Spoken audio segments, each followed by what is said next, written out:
시청자 여러분 안녕하십니까? VOA 뉴스투데이 시작합니다. 미 국무부는 북한 문제 해결에 낙관하면서도 경제 제재가 여전히 남아있다는 점을 강조했습니다. 또 트럼프 대통령과 폼페오 국무장관이 이달 말 일본과 한국을 방문해 북한의 최종적이고 완전히 검증된 비핵화 방안을 논의할 것이라고 밝혔습니다. 첫 소식 함지하 기자가 보도합니다.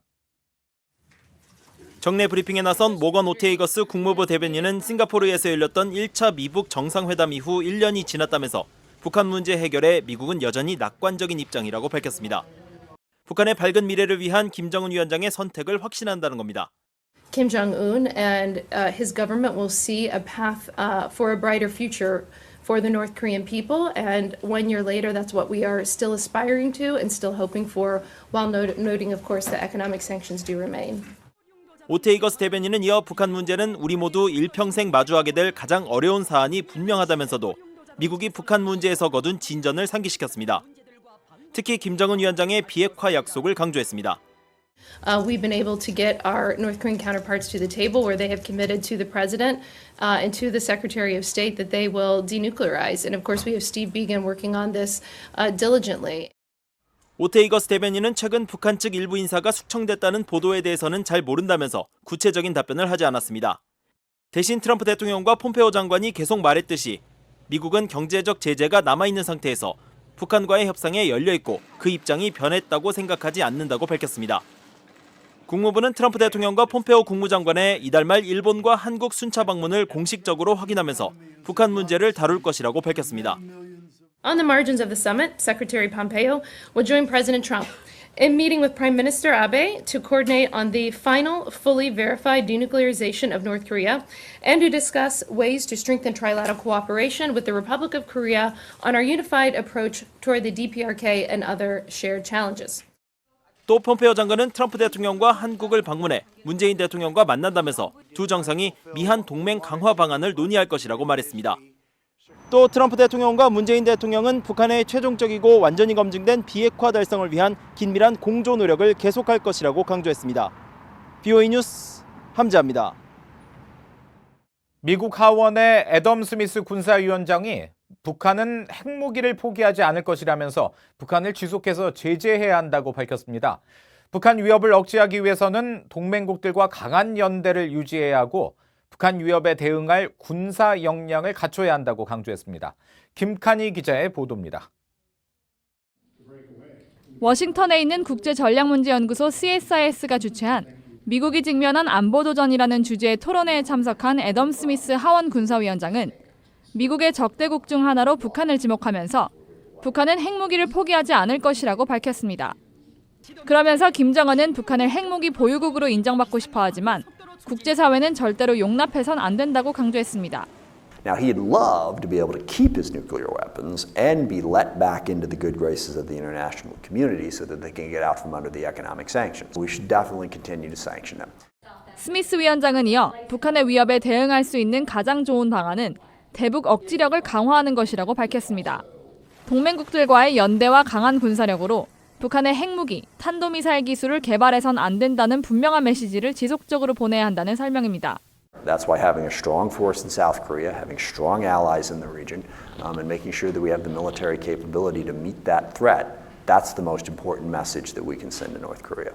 스미스 위원장은 또 북한이 핵무기를 사용하는 날이 온다면 북한 정권은 더 이상 생존하지 못할 것이라고 경고했습니다.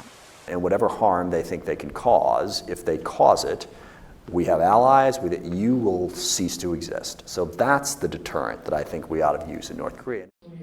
대북 억지력 강화를 역설한 스미스 위원장은 다만 북한과의 대화는 지지했습니다. 그러나 북한은 핵무기 보유로 얻을 수 있는 것은 없다고 분명하게 설득해야 한다고 강조했습니다. VOA 뉴스 김칸희입니다. 북한이 지난달 초 잇따라 발사한 미사일은 KN-23 단거리 탄도미사일로 고체 연료 엔진과 유도 장치 개발을 위한 것으로 보인다고 미국 의회 조사국 CRS가 밝혔습니다.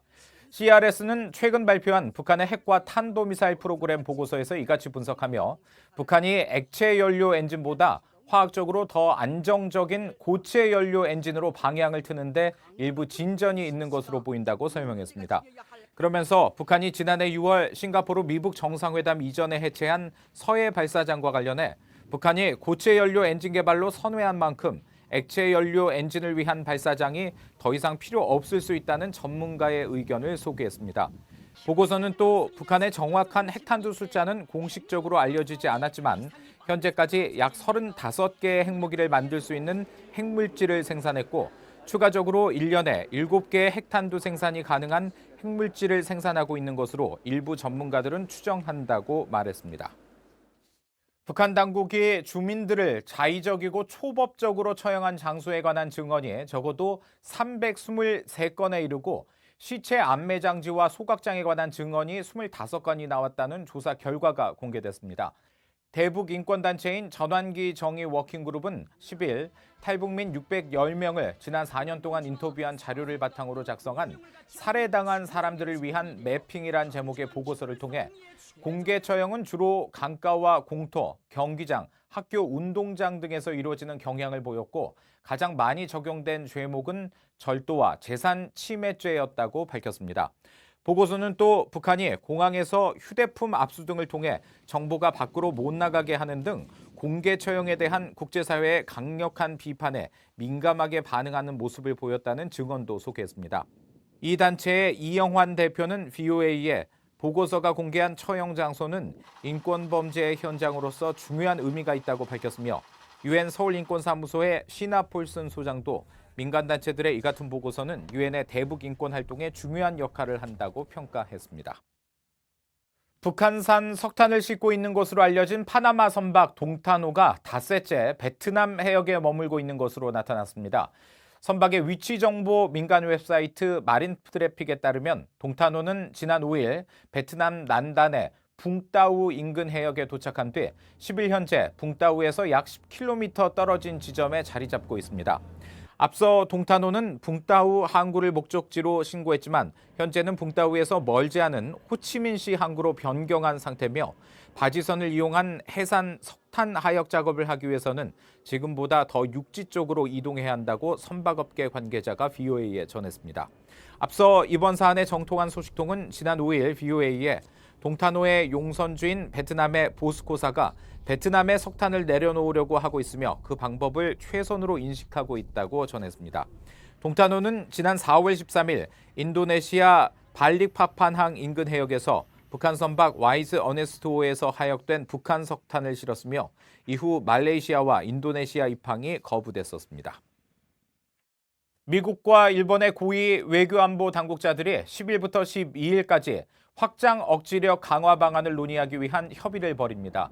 두 나라 외교안보 당국자들은 10일 미국 노스다코타주 마이넛 공군기지에서 미일 동맹 억지력 강화 방안 등을 핵심 의제로 다룰 예정이라고 일본 외무성이 밝혔습니다.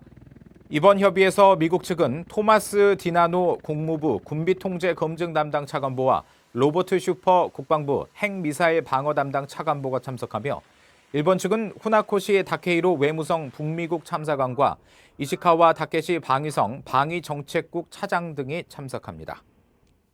이상으로 VOA 뉴스투데이 마칩니다. 함께해 주신 여러분 고맙습니다.